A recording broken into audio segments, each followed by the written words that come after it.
Question I have is where do you get a lot of the information that you've acquired? Okay.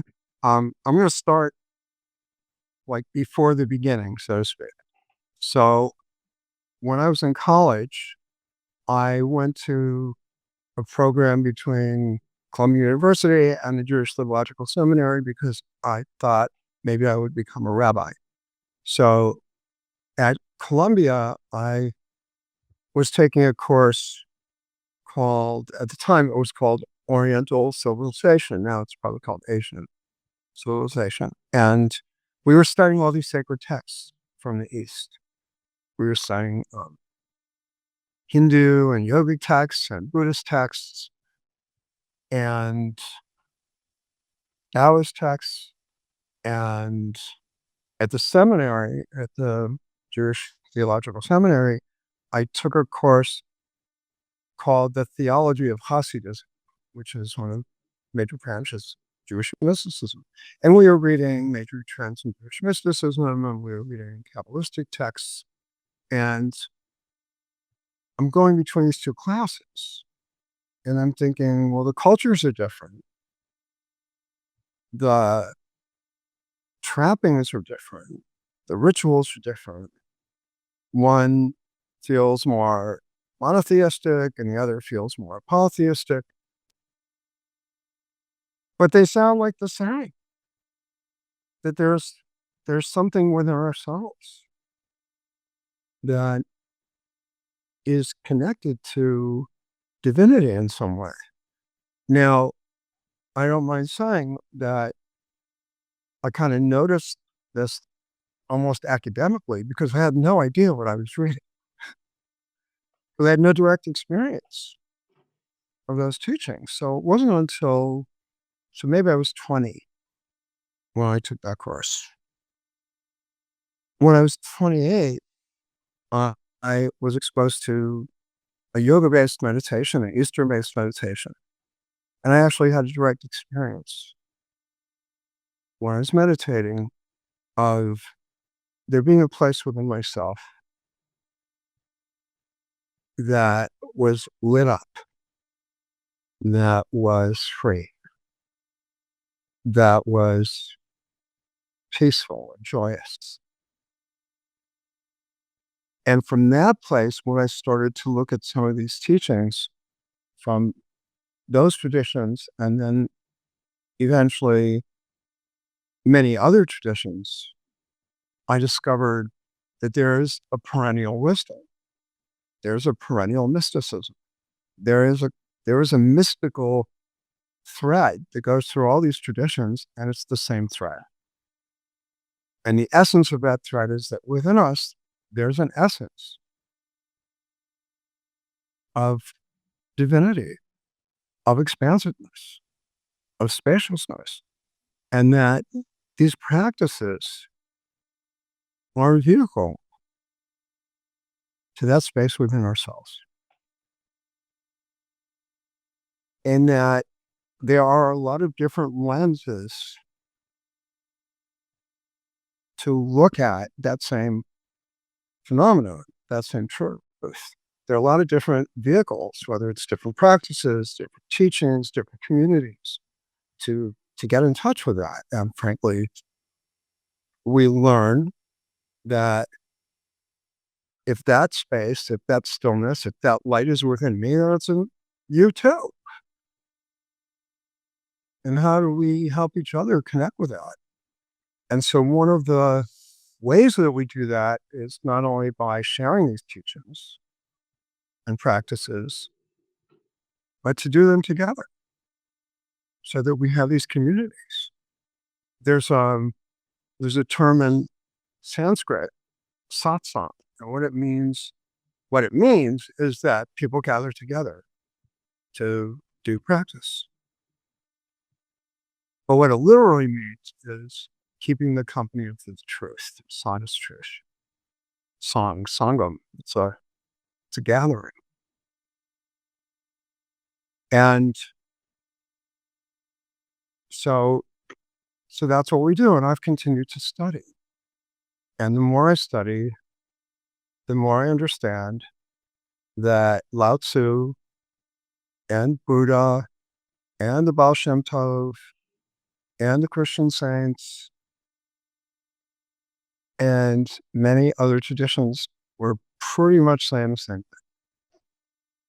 Whether it's the kingdom of God is within you, or God dwells within you as you, or Rumi says the light is shining in your heart, um, that they're all saying the same thing.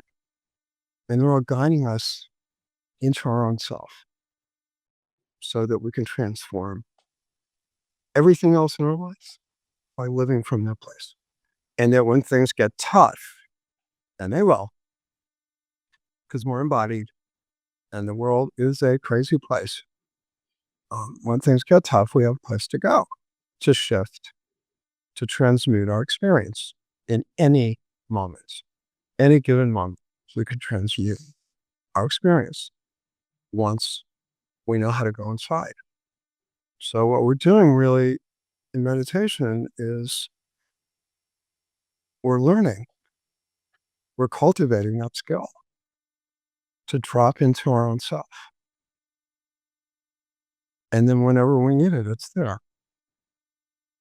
It's like any other skill. The more you do it, the more familiar it is, the more available it is.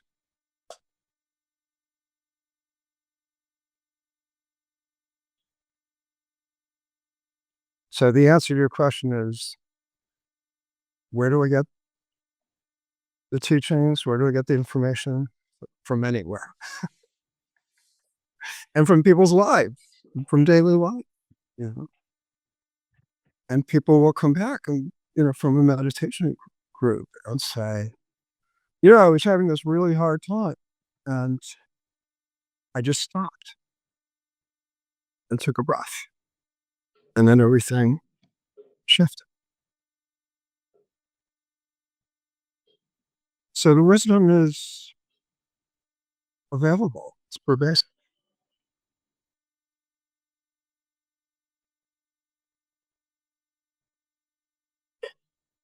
Right. What is something you've been studying recently? Hmm. Well, I always go, I tend to go back to the same sources. So one of them for me is a text from Kashmir Shaivism called the Vijnana Bhairava, Vijnana, Bhairava, Bhairava.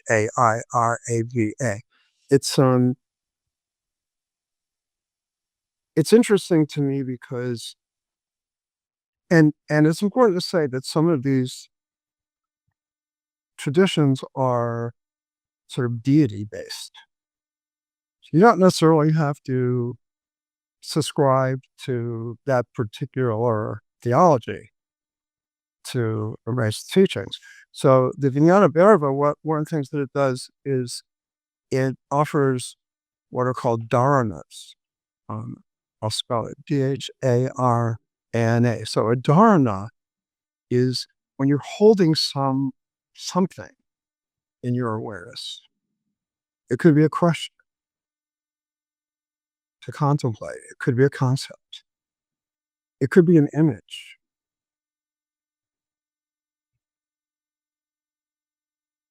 And that a distinction is made between that and what is called in Sanskrit again, dhyana, which is what we would call meditation. Or maybe some people would call it mindfulness, that we're going inside with the intent to become quiet, to become still. I would say, well, we're already still. But we go inside to experience that stillness from within ourselves.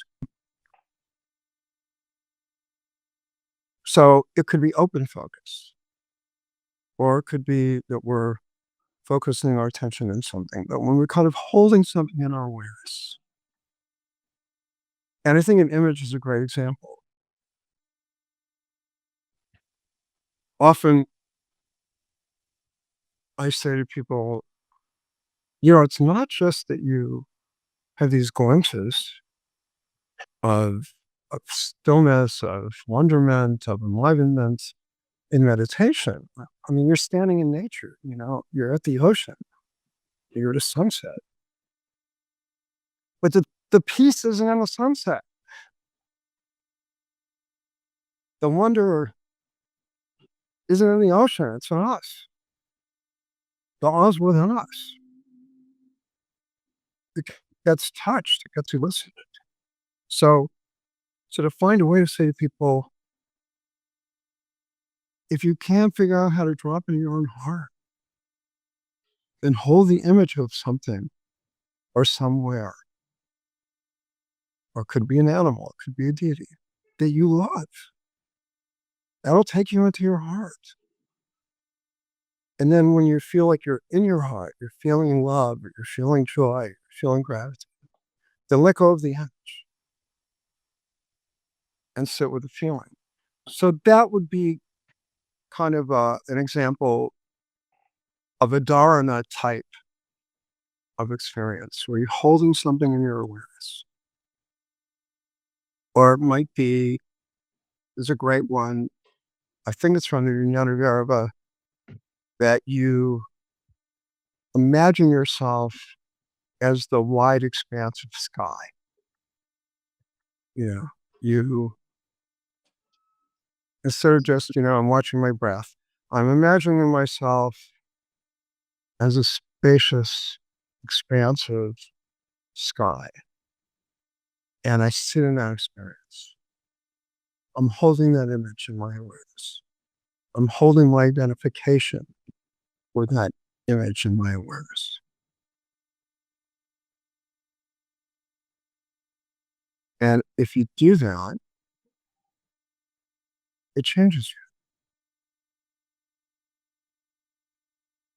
Especially if you're feeling limited. Especially if you're feeling stuck. So there are all of these treasures. I'm becoming a big fan of Lao Tzu.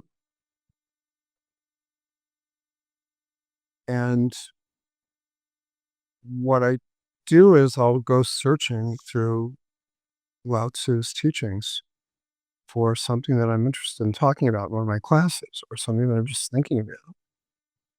So one of the big ones that, it's not big, but it's big for me. Something that really resonated with me was when he said, neither obsess about your circumstances, nor forego awareness of them. So like we're aware of what's going on, whatever it is. It was really helpful during the pandemic. We're aware. We know what's going on. And yeah, a lot of people were sitting around and obsessing about it. So can you find that middle way? Can you find that middle space to know what's going on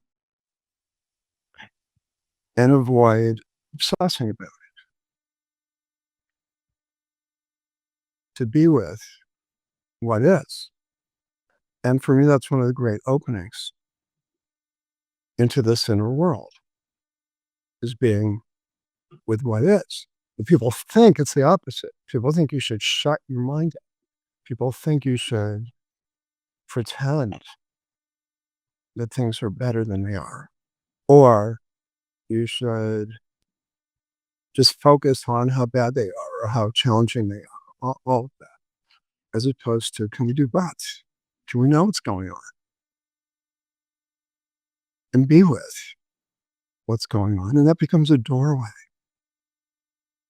into our stillness. I'm starting with what's going on. I'm pushing back on something. I'm noticing that I'm pushing back. So the key is always notice. It's always the awareness. Because otherwise we're doing these somersaults mentally, emotionally, spiritually, mindlessly. And then it's kind of like it's like we tap ourselves on the shoulder. We go, wait a minute, wait a second. Oh, I'm obsessive. Oh, I'm pretending.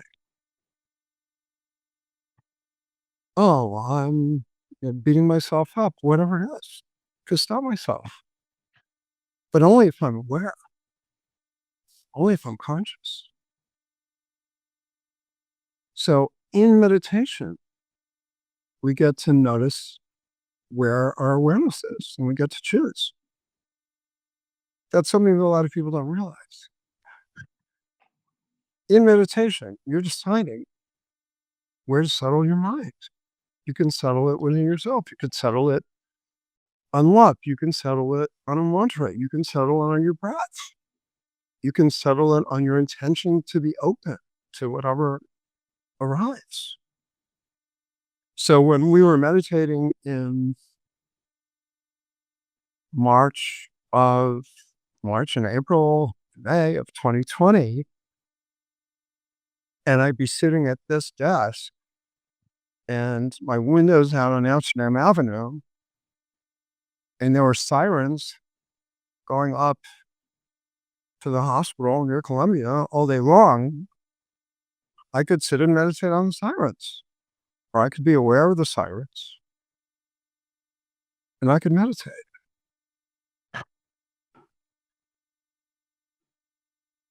Can I? So Yeah. that's the juggling. That's what we're learning. Hmm.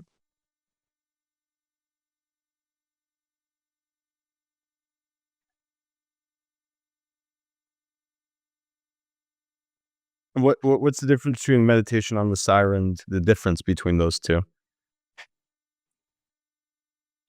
Well, you can meditate on anything, meaning using meditation in the sense of settling your awareness on anything, on the sirens, on the car honking, on the annoyance that you're feeling from something that happened or didn't happen, on something or someone around you. So when I say meditate, what I'm really saying is math sense, is you can focus your mind on anything. And the way people often talk about it is, well, I don't have any choice. It's what's going on. And what we're saying is, no, you always have a choice of how you're going to be with it.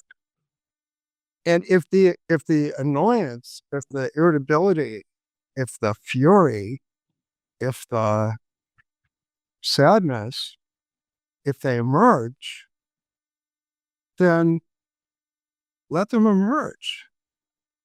And then you get to decide. Maybe the sadness needs attention. Maybe the anger needs to get shaken off.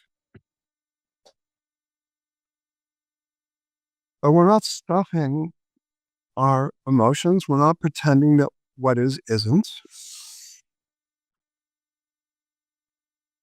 We're being with what is in such a way that we can actually find what I call our okayness with it.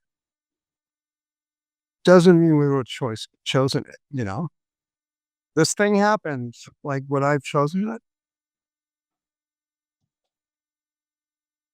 Probably not, but it's what I got.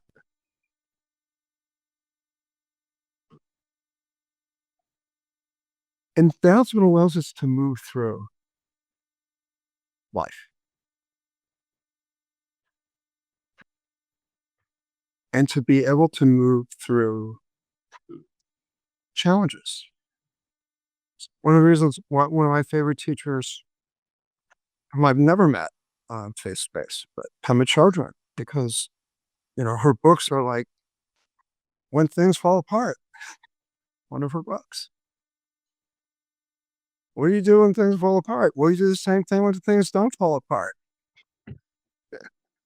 I mean, that's the teaching. It's not just from her, it's from all the traditions. You do the same thing. You hang out with it. You find a middle place. You find a stillness. You find an openness within yourself.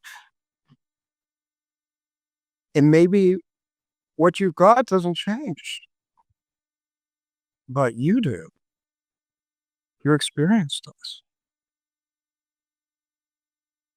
And often when things really are hard, it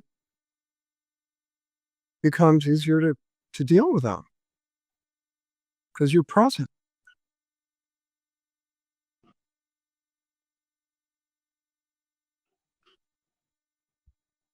So it's one of the allergies I have to people talking about meditation as relaxation.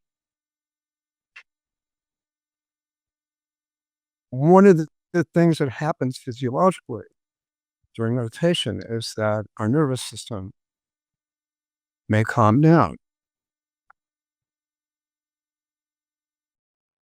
So you could say you're relaxing your nervous system, and that is, Herbert Benson called it the relaxation response, because what happens is that the body, that we internally do exactly the opposite of what we do when we're stressed. Certain aspects of our nervous system calm down. It doesn't mean that we feel, I'm so relaxed now. Sometimes people say that at the end of meditation, and it's fine. It's also often why people come to meditate, because they're feeling stressed, they're feeling anxious, they want to calm down, they want to relax. That's all fine. It is a fringe benefit.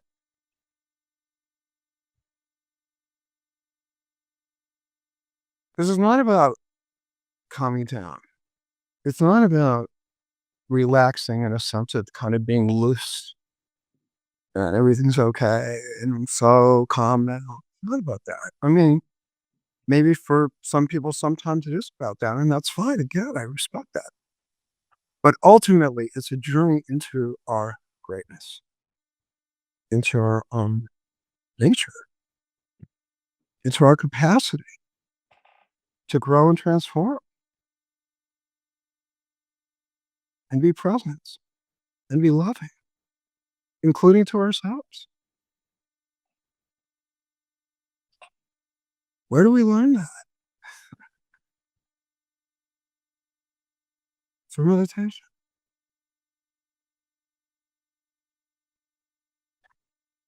And that's why I no longer think it matters what kind of meditation you do, or how long you do it, or where you do it.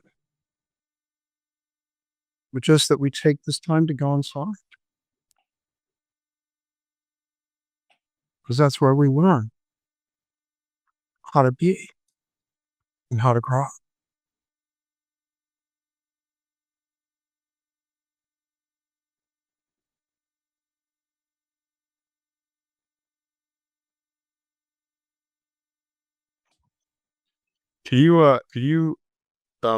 So meditation,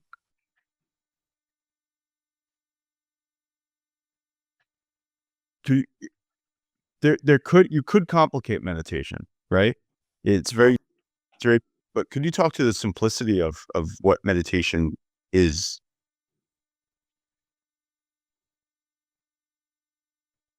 So to me,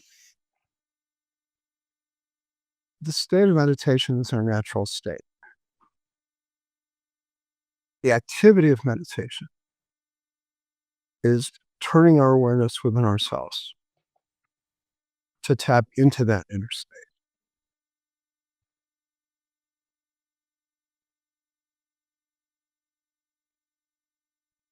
That's what meditation is.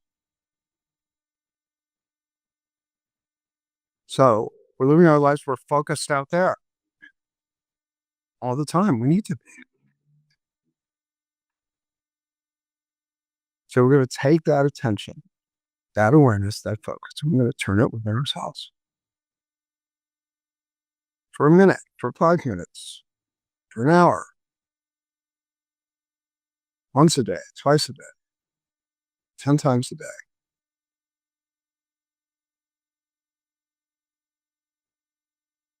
Any way we wish to, through emotion, a movement, through an image, through the breath, through a sound, through a mantra, through love.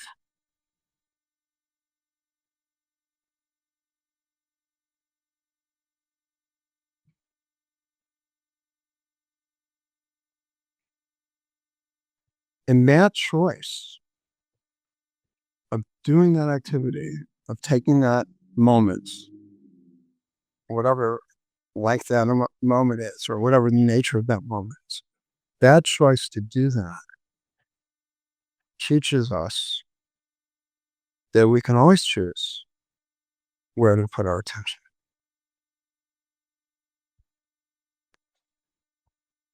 And that even if we need to put our attention out there into the world, that we could do it from this place, from within ourselves. So there's this quote in the Bhagavad Gita, this major scripture in India,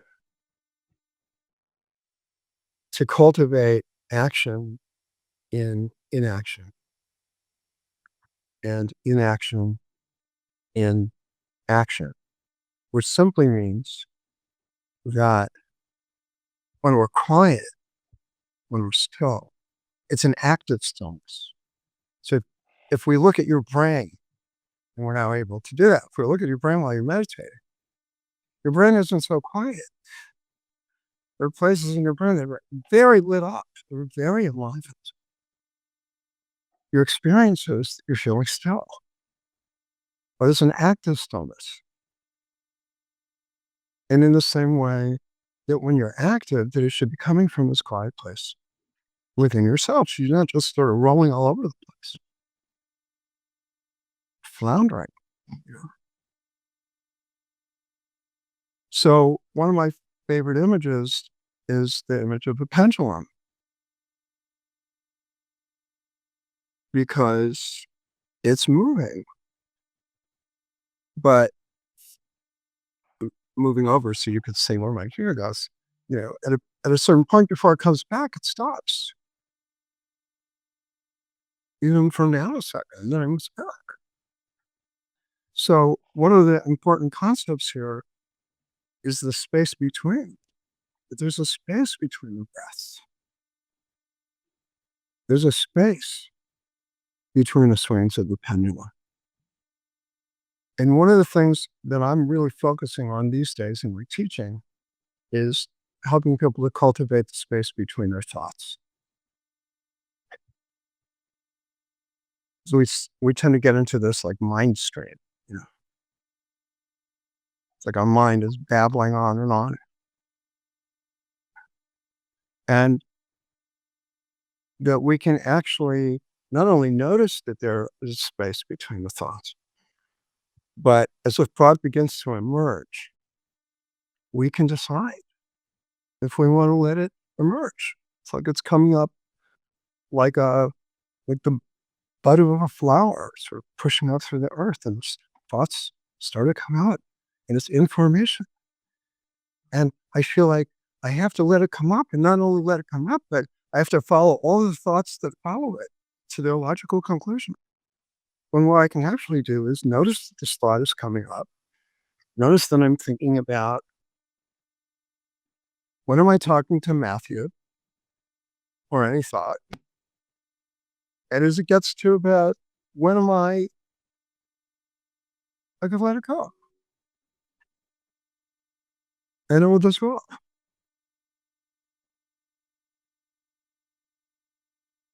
And I can sit in the quiet between the thoughts until a thought comes back. Might be the same thought, might be another. So that's in my personal practice and in my teaching, I'm focusing on that because I think that's something we really don't know how to do. and it's important.